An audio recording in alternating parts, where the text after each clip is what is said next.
Assalamualaikum warahmatullahi wabarakatuh. Perkenalkan, nama saya Sausan Salsabila Husna, NIM 43010222100, Prodi Pendidikan Kimia, mahasiswa PPG Prajabatan Gelombang 1 tahun 2022, Universitas Negeri Semarang. Pada kesempatan kali ini, saya akan memaparkan hasil belajar saya terkait topik 4, koneksi antar materi, mata kuliah Filosofi Pendidikan Indonesia.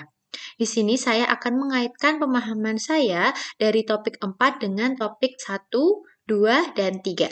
Baik, saya akan mulai dari pemahaman saya di topik pertama mengenai perjalanan pendidikan Indonesia. Kita ketahui bahwa pendidikan sebelum kemerdekaan itu berbeda jauh dengan pendidikan setelah kemerdekaan, terutama pendidikan saat ini. Untuk pendidikan sebelum kemerdekaan, pada tahun 1854, beberapa bupati menginisiasi untuk mendirikan sekolah kabupaten, namun hanya mendidik calon pegawai saja. Di tahun yang sama, lahirlah sekolah Bumi Putera yang mengajarkan membaca, menulis, dan berhitung secukupnya saja. Kemudian pada tanggal 20 Mei tahun 1908, lahirlah organisasi Budi Utomo. Dan yang kita ketahui yang utama itu di tahun 1922 lahirlah Taman Siswa di Yogyakarta dan Taman Siswa ini sebagai gerbang emas pendidikan nasional.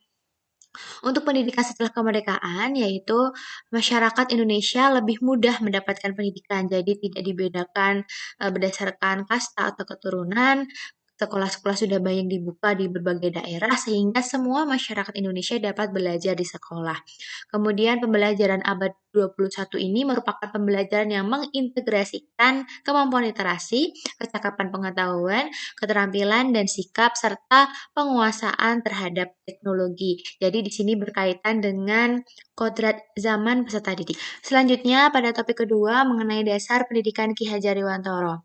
Ki Hajar Dewantara menyampaikan bahwa pendidikan dan pengajaran merupakan usaha persiapan dan persediaan untuk segala kepentingan hidup manusia, baik dalam hidup bermasyarakat maupun hidup berbudaya dalam arti yang seluas-luasnya.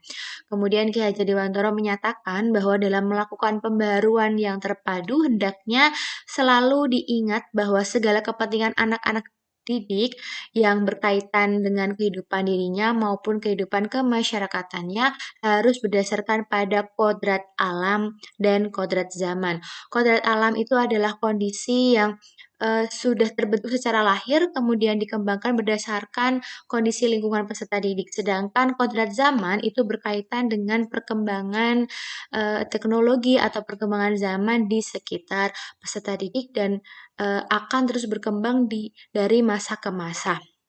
Selanjutnya, dasar pendidikan di Indonesia itu sesuai dengan semboyan Ki Hajar Dewantara, yaitu ada 3 ya, Ing Ngarso Sung Tulodo, Ing Madya Mangunkarso, dan Tuturi Handayani. Ketiga semboyan ini bisa menjadi pedoman bagi guru, bahwa guru itu harus menjadi teladan yang baik, kemudian selalu menuntun peserta didik selama proses pembelajaran, dan selalu memberikan dorongan bagi peserta didik. Selanjutnya, pada topik ketiga yaitu berkaitan dengan identitas manusia Indonesia. Kita ketahui bahwa manusia Indonesia itu memiliki 3 nilai hakiki. Yang pertama itu ada nilai Kebinekatunggal Ikaan, kemudian ada nilai-nilai Pancasila, dan yang terakhir yaitu nilai religius. Manusia Indonesia itu identik dengan yang pertama keberagaman budaya, kemudian kepribadian yang ramah, dan yang ketiga suka bergotong royong. Nah, nilai-nilai yang identik ini bisa diterapkan kepada peserta didik selama proses pembelajaran. Selanjutnya di topik 4 ini membahas tentang Pancasila sebagai entitas dan identitas bangsa Indonesia. Pancasila sebagai entitas merupakan satu kesatuan yang unik dan berdiri sendiri serta memegang kendali yang penting dalam bangsa Indonesia. Sedangkan Pancasila sebagai identitas yaitu Pancasila memiliki nilai-nilai luhur yang hidup dalam masyarakat yang menjadi dasar ideologi dan dasar pemersatu keragaman negara Indonesia. Ki Hajar Dewantara berharap para guru mampu menanamkan nilai-nilai luhur kepada peserta didik. Hal ini telah diimplementasikan dalam kurikulum Merdeka, yaitu penanaman karakter melalui profil pelajar Pancasila. Profil pelajar Pancasila merupakan sejumlah karakter dan kompetensi yang diharapkan untuk diraih oleh peserta didik yang didasarkan pada nilai-nilai luhur Pancasila. Jadi, guru itu diharapkan dapat menerapkan profil pelajar Pancasila ini saat proses pembelajaran berlangsung, atau penerapan profil pelajar Pancasila ini juga dapat diterapkan di pembiasaan di sekolah. Kemudian di sini terdapat penerapan pemikiran Ki Hajar Dewantara dalam proses pembelajaran. Di sini terdapat demonstrasi yang sudah saya lakukan di tempat PPL saya, yaitu di SMA Islam Sultan Agung 1 Semarang. Pada saat proses pembelajaran, saya menanamkan nilai Pancasila, yaitu nilai bernada kritis dan gotong royong. Peserta didik mampu meningkatkan kemampuan berpikir kritis saat kerja kelompok, kemudian peserta didik mampu meningkatkan gotong royong atau sikap kolaboratif saat melakukan kegiatan praktikum, yaitu praktikum identifikasi asal basa. Kemudian yang terakhir yaitu menanamkan rasa nasionalisme peserta didik dengan menyanyikan lagu Indonesia Raya sebelum kegiatan pembelajaran. Jadi di sini tidak hanya menanamkan aspek-aspek dalam nilai profil pelajar Pancasila saja, tetapi di sini saya juga senantiasa mendampingi peserta didik untuk menanamkan rasa nasionalisme.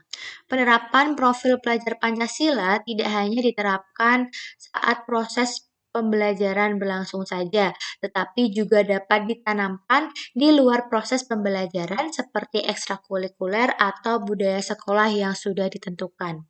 Saya berikan contoh di SMA Islam Sultan Agung 1 Semarang. Di sekolah tersebut mengadakan kegiatan khataman Quran bersama-sama, kemudian ada kajian rutin. Selanjutnya di ekstra rohis setiap hari Jumat pagi, anggota ekstrakurikuler tersebut berkeliling sekolah untuk meminta sedekah seikhlasnya bagi seluruh warga sekolah. Kemudian ketika saya melaksanakan PPL, saya dan teman-teman PPL lainnya menyambut peserta didik di depan gerbang sekolah dan memberikan salam kepada mereka. Hal ini diharapkan peserta didik dapat menanamkan rasa hormat dan menghargai kepada sesama. Kemudian di sini terdapat pewujudan profil pelajar Pancasila pada mata pelajaran kimia. Di sini dapat dilaksanakan pembuatan proyek P5 atau penerapan profil pelajar Pancasila, yaitu pameran ekonomi kreatif pembuatan ekoprint. Nah, selama penyusunan proyek ini, karakter yang terbentuk yaitu ada kreatif. Nah, di sini ketika pembuatan ekoprint, tadi pasti akan dituntut kreativitasnya, kemudian berpikir kritis, kolaboratif jika kegiatan itu dilaksanakan kelompok, dan mandiri ketika mereka menentukan produk apa saja yang ingin mereka ciptakan. Kemudian peserta didik juga akan belajar mengenai kearifan lokal di sekitar lingkungan. Peserta didik dapat menggunakan daun atau bunga yang disesuaikan dengan kondisi di lingkungan sekitar mereka. Demikian pemaparan hasil belajar saya pada topik 4, koneksi antar materi mata kuliah Filosofi Pendidikan Indonesia. Terima kasih, semoga bermanfaat. Wassalamualaikum warahmatullahi wabarakatuh.